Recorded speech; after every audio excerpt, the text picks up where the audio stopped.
We've all sat through incredibly drab scoreless halves. They can quite literally be sleep-inducing.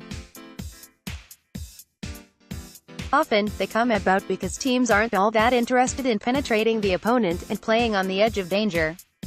Saturday's first half between Atlanta United and the Philadelphia Union was not that. That's not to say it was technically great.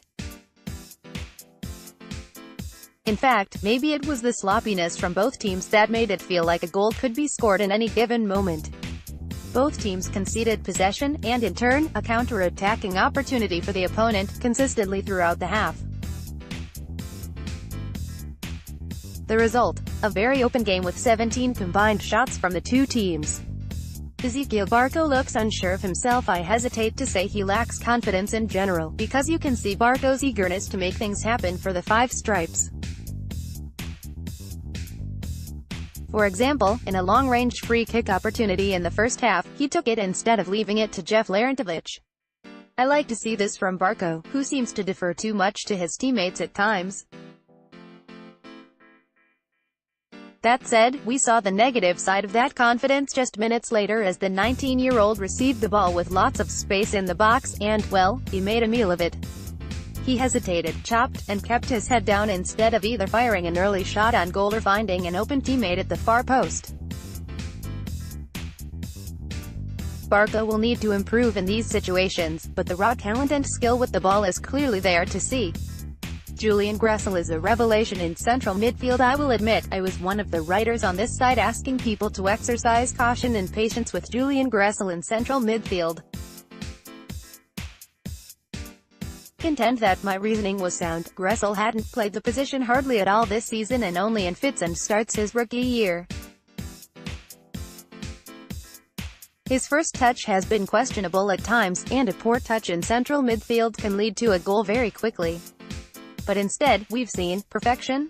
At least it's as close as you're going to get relative to MLS.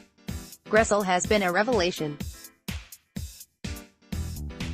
Whether it's drifting into wide areas to deliver whipped crosses, progressing the ball with his feet through the middle, and helping to cover and close down defensively, the German looks like he's been playing center midfield all his life.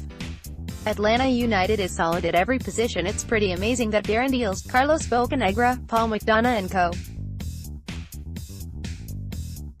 have assembled a squad with above-average talent at every position in the starting 11 in less than 2 years. And there's depth too. Atlanta is solid even without regular starters like Greg Garza and Darlington Nagbe as they recover from a long-term injuries.